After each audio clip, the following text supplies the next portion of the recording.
Well,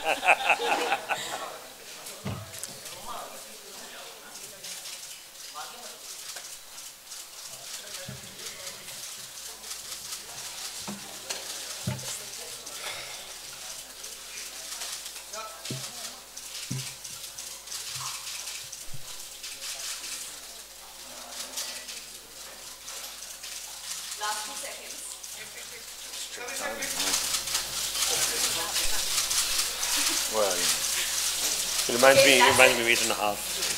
Thank you so much. Thank you.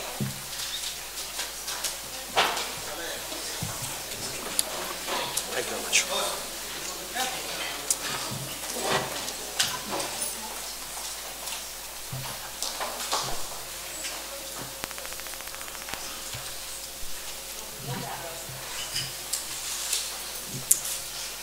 Thank you, Ida. Fine. Tacita, do you want to start with the whole thing and Chris can take over? Okay. Good evening and good afternoon, everybody. We're very happy to be here, and we're very much enjoying ourselves in Mumbai.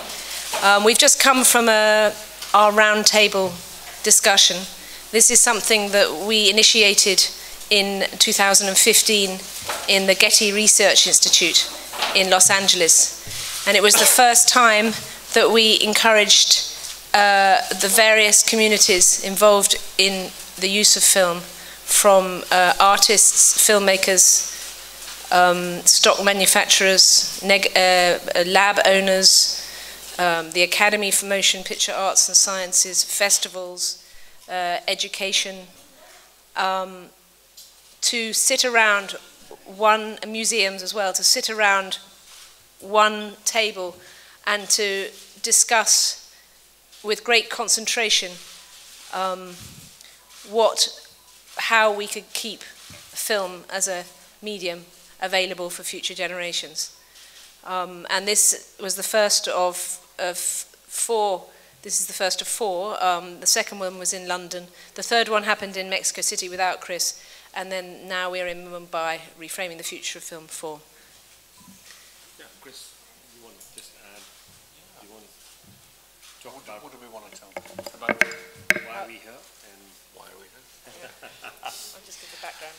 Yeah, we had a very productive meeting this morning with a lot of different members of the Indian filmmaking community, and what Tacita and I have been trying to do with these meetings, where we bring together all the different facets of film production and exhibition, is to really make the case for the place that celluloid film will have in the future in a post-digital world, and looking at the importance of film and celluloid film as a distinct medium, not as a technology that has been replaced by digital imaging, but as a creative medium that Tacita as an artist and myself as a narrative filmmaker that we depend upon. And we've had very productive coming together,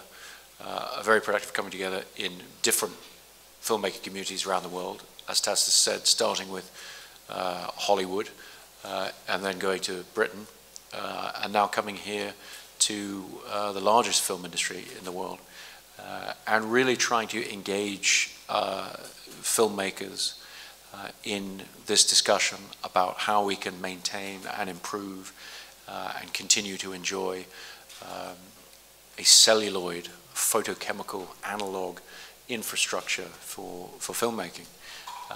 And the significance really of doing this with the Film Heritage Foundation is that this also has a very, very important part to play in preserving for future generations the history of film, and obviously in this case the history of Indian film, for future generations to be able to experience the way that those filmmakers who made those films originally intended, by promoting film print screenings, by being able to properly preserve and protect the works of the past, and make them available to the audiences of tomorrow. Yeah, thank you, Chris, and thank you, Tacita, for being with us for this wonderful session we had. For the media, if you're interested, it was a very great mix. I think for the very first time, we had such wonderful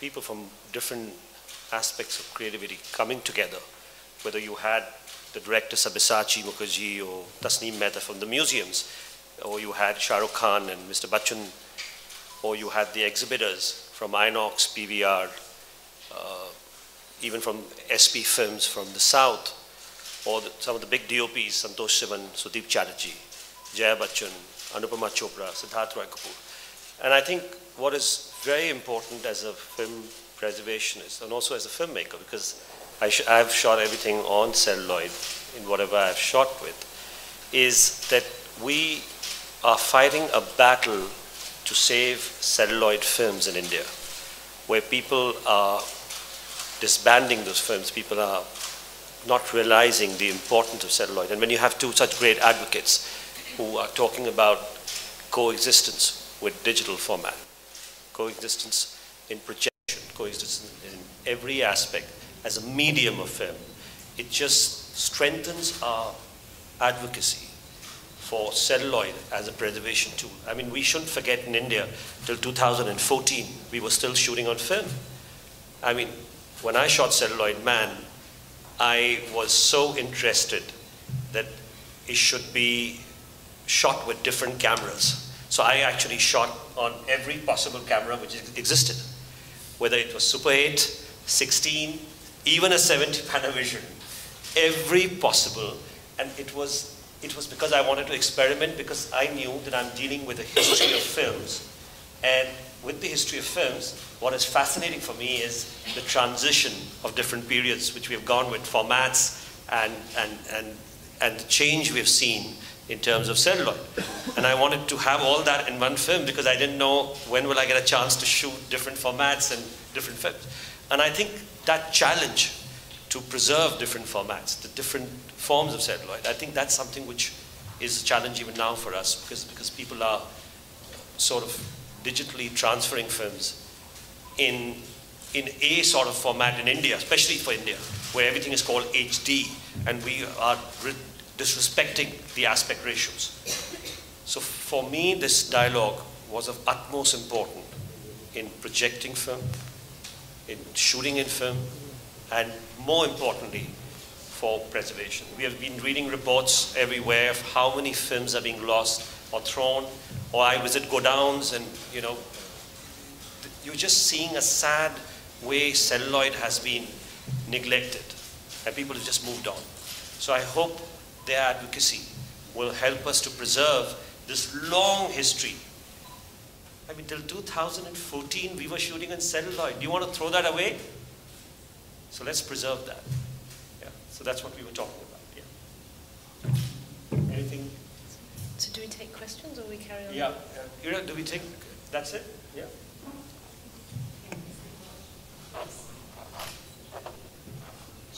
Yeah. Sorry, what were the conversations? Okay. Do you want to just... continue? Yeah, just a few conversations. Okay, the first in the round table was divided into sort of three sections, and the first was about capture or filming.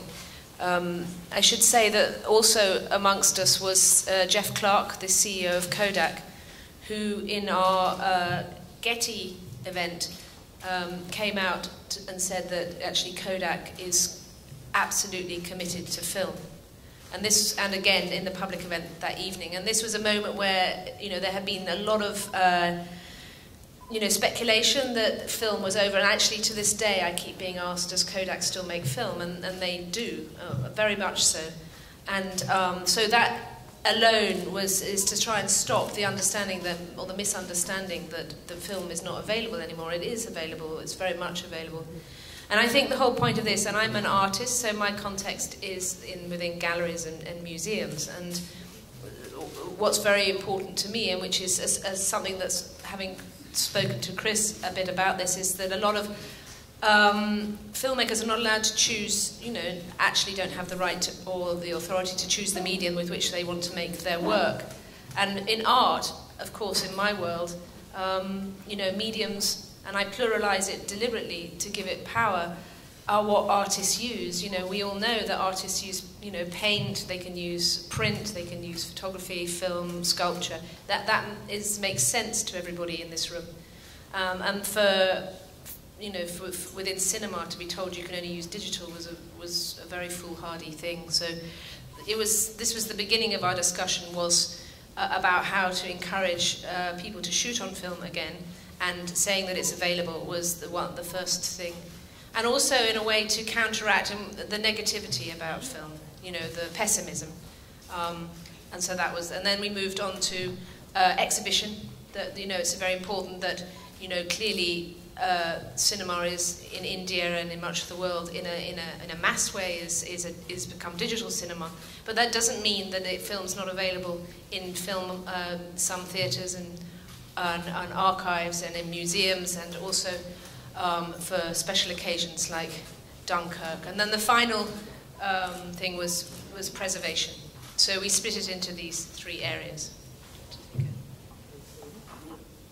There is a question for Ms. Tacita team. Are you concerned that the streaming platforms such as Netflix and Amazon have altered the current cinematic discourse? Well, funnily enough, I don't think I should be the one answering that question, because I show in museums and galleries, and my desire is for the works that are made as artworks are not in any way digitized, because for me a digitization of a film made by an artist in an art museum is a facsimile and not the original. And we've talked about this a lot, but in the art world, we use the word medium, we use the word medium specificity, which means that if you go and see a painting, it is a painting. It's not a digital copy of the painting. And the museum is the place that protects the original object. And we have to apply those rules within museology. We have to also apply them to within cinema. But I'm not the person to answer about streaming. Of course, it's more for Chris, I think. No, but there's a part to the question. Oh, sorry. Probably the one that points that we covered. Debate is moving from mediums to exhibition platforms, from film versus digital versus theatrical. Say that. Well, for a start, we're going to stop talking about film versus digital. This whole reframing the future of film is to start bringing in film plus digital. We're living in a landscape where we can have both. Everything is about choice. So it's very strange on this one issue we should be reduced to just one option again. And it's all about choice. So I don't know if that answers the question, because I didn't quite hear it. Because as an artist, you should have the choice to decide the medium you want to shoot on. And that's what the dialogue is all about. That's what we are all looking at. That I should have the choice to preserve the film the way I want to preserve it. And I'm sure if I've made a film, I don't like to see celluloid, man. I try to push. I remember when it was chosen in Telluroid, and we had great friends there, and they said, it's too expensive to ship the print. I said, I'll offer to pay for it. But I'd rather have you watch in the way I've shot the film. And that's what we all aspire to be as creative people, is that we want the original format in which way we have shot the film to be seen in that. The next question is addressed to Mr. Nolan. Are there any common misconceptions about digital and film that harm the conversation you want to initiate? There's a famous misconception about digital's longevity and reliability. What are some of the others? Well, I mean, a lot of the point of these events and the point of the conversation we had this morning was in dispelling certain myths. Really, there's a rise because there's been a very powerful financial imperative for electronics companies and technology companies to try and transform the industry. And that's always been the same. There's nothing new there. But what happens as a result is you tend to get accusations to undermine a particular medium, in this case film, accusations that it's more expensive, or it's prohibitively expensive, or it's too difficult, or there aren't any projectionists left to project the film prints, these kind of things. We've spent the last few years just patiently explaining that, you know, film is here to stay, and it's a wonderful medium that we can all enjoy. And we've continued to work in the same way we've been working for many years. And as Tacita said, it's really not about film versus digital. It's about preserving this medium for, you know, future generations of filmmaking to be able to use it. And so I don't want to repeat any of the misconceptions because they get propagated. But you know, ultimately, what's been really exciting about the meeting today, a meeting with leading members of the Indian film community, is there's a spirit of optimism. There's a spirit of film having a wonderful future and great potential. And there's a lot of excitement around it, a lot of excitement from filmmakers and exhibitors and everybody else in terms of continuing to give audiences a reason to leave their homes and come together in a movie theater to experience a story. Thank you so much. You know, I just want to add that just after the meeting, two DOPs have confirmed, and they have said that they're very sure they're going to go. Sudeep Chatterjee, who shot Padmavat and who shot all Bhansali's films. And you also had Santosh Sivan, who's going to be shooting his next film, on celluloid. So I think the meeting translated into, even someone like Shah Rukh, who was there, he had his own great opinion. He's messaged me, and he's sort of so excited about the fact that this medium is something which he thinks should be there for all of us. And we are all very excited about it. And actually, I just want to say something more about the poetics of the medium. I felt very strongly this morning, it was quite an emotional meeting, because there was actually around that table a profound understanding of the qualities and the nature of film, which almost every person felt. And, you know, film is a different medium. I could not make my work with digital, and I work with all the, you know, what I call the disciplines of film. So, you know, and for me, it's about the poetics of the medium. I'm into chemistry and into the light and into the magic and the blindness and all such of this wonderful medium. And it was a very, very strong sense today, I thought, that everyone kind of understood the sort of fundamental differences of this medium from a digital medium. So it's not like we are in any way trying to go back. We're actually trying to go into the future. And my personal aim is that I want it to become normal to shoot film. I want it to be normal. I don't want to be, I mean, we both don't want to be doing this in 15 years' time. We want it to be normal. We don't want to have to, you know, the artists and filmmakers don't want to have this resistance anymore, because it's just there and it's fine. Let it just be normal.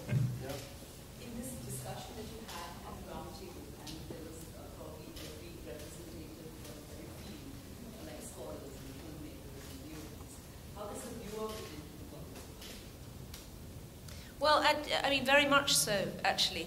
And I don't think we should underestimate the viewer, because I know from personal experience people that will cross cities to go and see a film projected as film, because the experience is different. And I know that's exactly what... I mean, you ordered about the Dunkirk screening. I was just giving that example. 70 mm Dunkirk screening IMAX Madala and 35 mm Interstellar at Liberty. It took 10 minutes, just 10 minutes, for the tickets to be sold, because it was just about 70. And people want to experience, to see a film the way the creator had created it originally. And I think that's the respect which we must have, and we must feel for it. So here you are. I mean, if Chris wants to add to that. It's also a good film. Give it a break.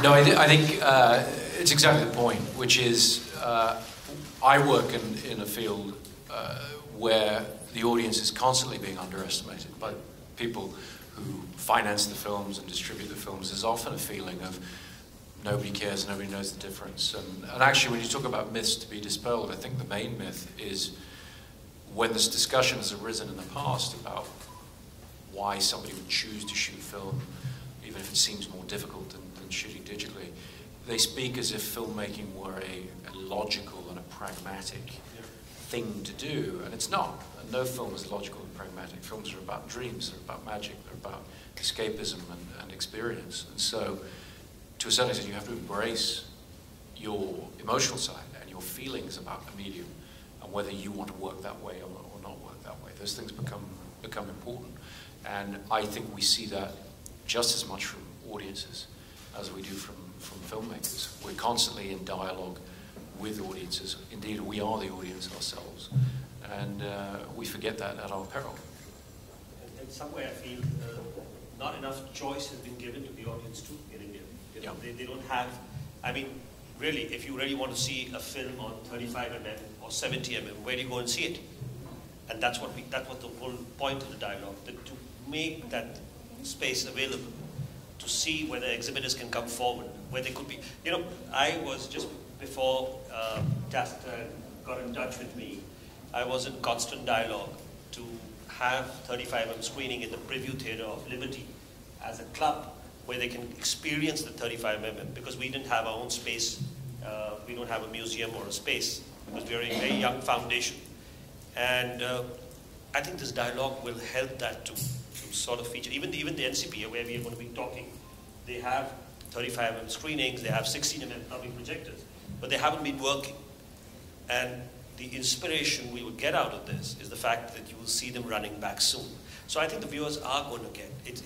It's going to change, and we hopefully this dialogue will help us to make it very soon. Thank you. Christopher Nolan, you're a great inspiration to most filmmakers and especially youth, especially in India. And although they follow you everywhere in your work, and they are obviously a role model for them to shoot on film, and you're not compromising on that, at times they feel very dispirited about their lack of option for shooting on film. What would you say to them? Well, I think making films is always about facing insurmountable, seemingly insurmountable odds. Anybody who tries out to go out and direct a film and has to get a budget, has to get a crew together, has to surmount all kinds of obstacles. And so I'm just trying to position and empower filmmakers to view their choice of medium as one of the things that they have to fight for. And none of these fights are easy, particularly when you're starting out, but they're all worth fighting for, and they're all part of that tension and that process that filmmakers go through to tell the stories that they want to tell. And I think some of that tension can actually be productive, because you're made to think about what's important to you and what you really care about. And what we want to see as film goers on screen are stories and presentations that the people who made them care deeply about. Thank you. Did you feel that in the room there was a positive feedback from people who were on the other side of the exhibition? Yeah, no, I think so. I mean, I felt very positive energy in the conversation from all aspects, particularly exhibition. Obviously, their frustration is that they get pulled in different directions and they're told to go digital because people want that, and then it's come back to film because people want that. But I think the enthusiasm and the excitement that everyone feels around films in this community is vital, and is what will allow great things to happen in this regard, because ultimately it's about getting people together, getting them out of the house, and giving them a fantastic experience at the movies. Okay. Thank you. Thank you. Thank you very much, everyone.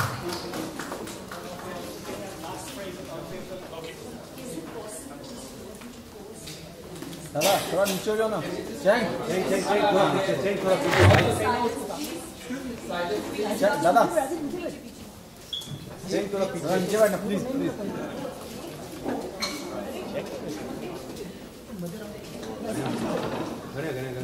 दादा अजी थोड़ा गणिया माजी गणिया please हाँ Ganesh please थोड़ा दादा बैठ जा please दादा बैठना दादा मित्रा मित्रा थोड़ा जरा थैंक